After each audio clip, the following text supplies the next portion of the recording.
Okay, and we're gonna do another one of these videos where I kind of talk through some thoughts on camera, and hopefully something articulate will come out. The topic we're gonna talk about today is what iRating means to me. And the reason I've decided to use this as a topic is a little while ago, Any Rabbits posted a video on whether iRating is important and doesn't matter, and how it's frustrating sometimes. And then I saw Dave Cam's video on his I Qualified series and how qualifying affected his iRatings and whatnot. And I've been kind of debating this topic to myself over the course of my progress through iRacing, and the way that I'm using it to kind of, let's say, analyze how skill acquisition can work. So to start off with, most of my analogies are gonna kind of come down to other physical skills that I've worked with in the past, mostly being taekwondo and weightlifting. Now, taekwondo I did from probably middle school through undergrad and college, and weightlifting I did for about a year, if that gives you any kind of context for things. About a year ago, and I need to get back to it. Anyway, so what iRating means to me, well, first off, iRating is the numerical value that you are assigned in iRacing for matchmaking. That's like really what it is, what it boils down to. Now, a lot of folks will get kind of, it seems to me, tied up in having a high number here, and they'll want to make sure that that number stays high, and you know, Josh, I'm no stranger to that. No mistakes.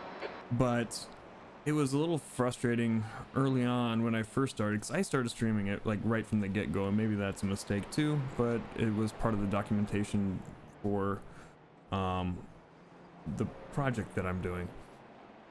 And people would come by, and like I got down to like 400 iRating at one point, and I remember being in a community race.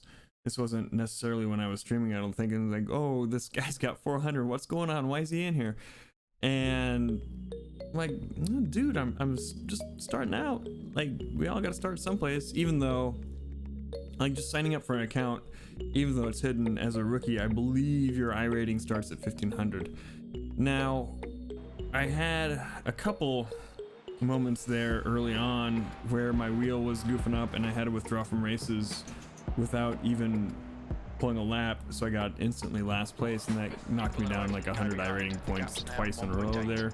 That's how I got my absolute low, but for a good long while I was around 400 to 700, we'll say, and a lot of that was me just trying to get out of the rookies and drive safe, just to kind of get a feel for how to drive a car on a track without being a menace, right? So as time went on, I pushed harder and harder, and the numbers went up slowly, and then they go down, and then they go up, and then they go down. And then not too long later, we started getting a little bit more comfortable with what we were doing and getting a little bit more competitive drive, and started pushing more for wins, and the numbers started going up. And then what, 3 or 4 weeks ago, well, towards the end of last season, it really started to go up. We got up to 900, and then shortly thereafter we bumped up to like 1100, and then 1400, and now we'll see how next week goes, but we're back down to 1100 or so. As much as it's supposed to be a measure of your skill, because it's based off of the iRating of people you finish ahead of, and you know, that's a good way to do it. It's your skill is going to vary from car to car and track to track. Now, more to Annie's video where she was talking about switching from skippies where she was like an 1800 driver to GT cars where she's finding it's more like around the lines of 1100 or so, and the frustrations that are caused by that kind of switch. I've been driving the TCR, as anybody who's been around this channel for any length of time knows, mostly, and at some point soon here I want to switch before the year is up for Project Get Good, and I know, you know, I'm gonna go from being semi-competent to not. At a certain point, that number will start to go down, and thoughts will start to creep into your head.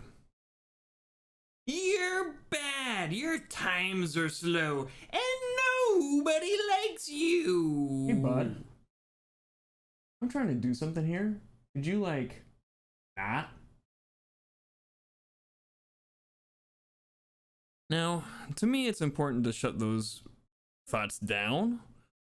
It's not easy, but it's important to shut them down, because if you don't, you can get too focused on the number and the direction it's going versus like what's actually important to me. And that's getting better and improving my skill. And the numbers don't always reflect that, considering that you can have a bad week or bad day, and those can cause slight fluctuations, and then if you get too much into your head, that can continue. Now, that brings me to my next point, which is in middle school and high school, I was in the same Taekwondo school, and I eventually got up to black belt there. But when I went to college, I joined a different school, because it was in a different town, and it was a different style. So my black belt didn't stand, and I kind of had to start over. Well, they put me at green belt because, you know, I wasn't a rank beginner. And at that point, I kind of got it in my head, and I still kind of stand by this belief that the belt ranks don't really matter. What mattered was skill. And I was happy to stay at my belt for a crazy long time. I had a black belt. The allure of the new belts didn't matter so much to me as did being able to compete at sparring well. And so I just worked on getting better at that, and I was happy to do it. And eventually, like, they got frustrated with me and kind of like really pushed me to get some new belts, which I did. But I was very happy to just work on improving my skill versus, you know, chasing the ranking. And I'm kind of looking at, or trying to look at, iRating the same way, where, you know, hey, it would be great to have a high iRating number, but what my actual goal is to just, you know, get better. When I switch to that next car eventually, probably next season, I'm not going to be good. I'm not going to be competitive as I am now in this car. But given time, given practice, that will change. I'll get better. Some of the skills that I've developed will be transferable, some of them won't. And I have to come to terms with all of that. And be okay with those numbers going down, because inevitably they will go down. But the way I see it is that it's there to provide good matchups, right?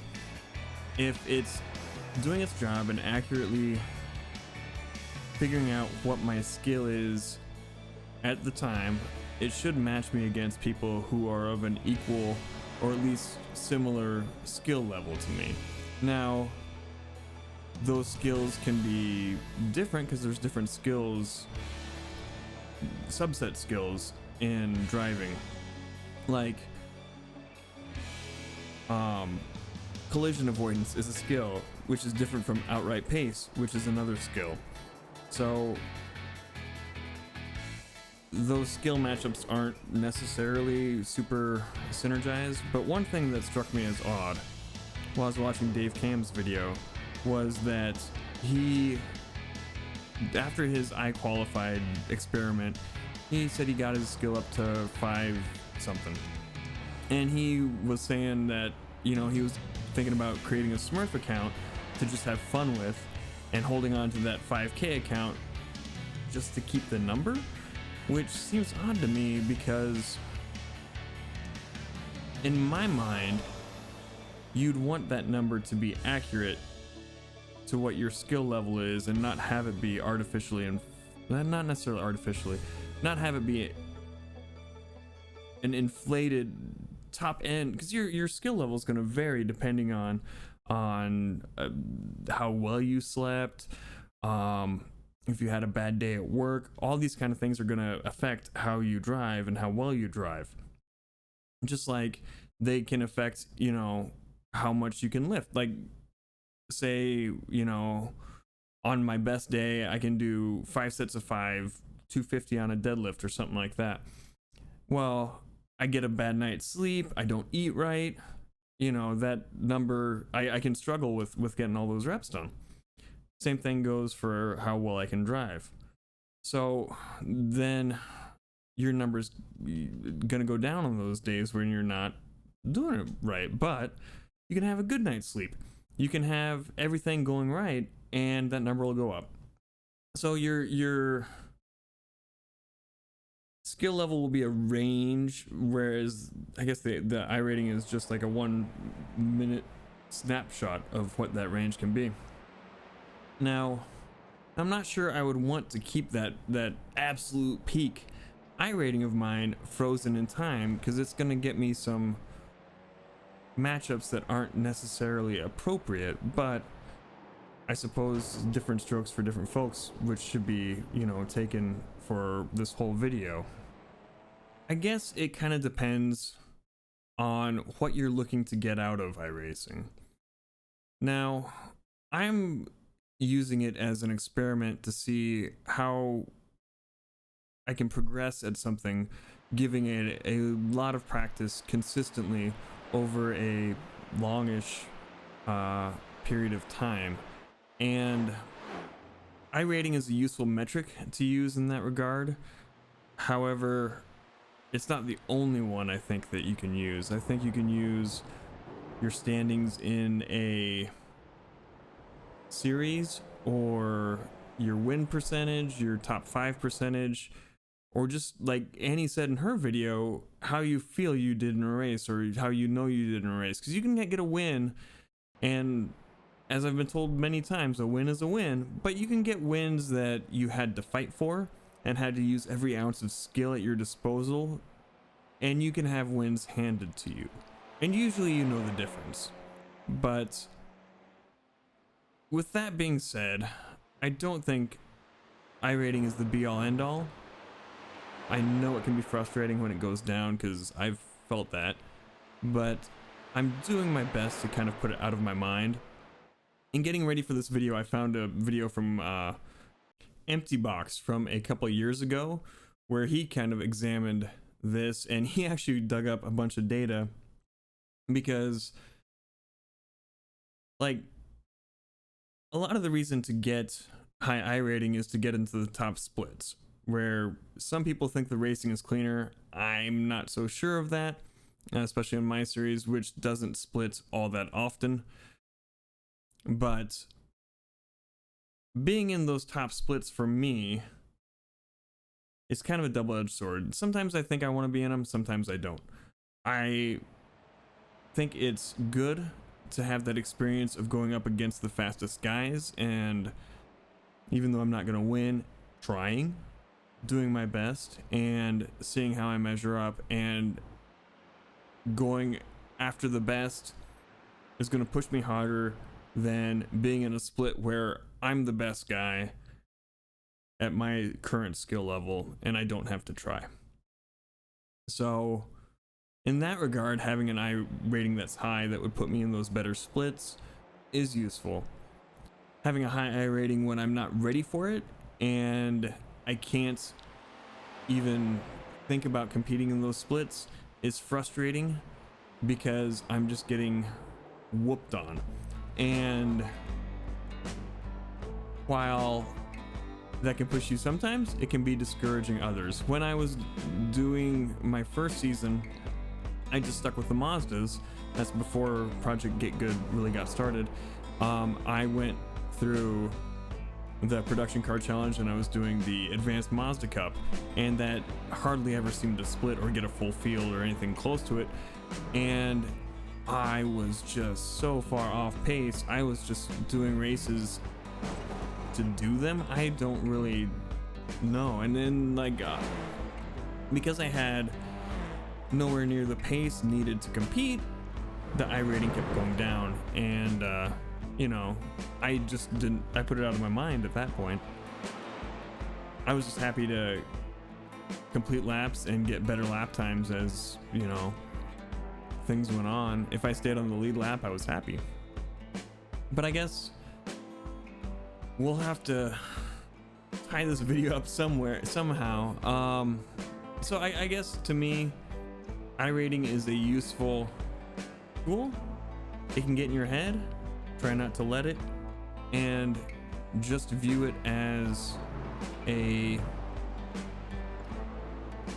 matchmaking system, which is what it is. Anyway, until next time, folks, stay nice to each other. Click those subscribe, bell, and thumbs up icons. The thumbs down if you didn't like it. Leave a comment down below with your thoughts on the topic, and head on over to twitch.tv/thepiltdownman if you want to follow us along live. And at some point, I'm going to parse that sentence correctly. Until next time, bye.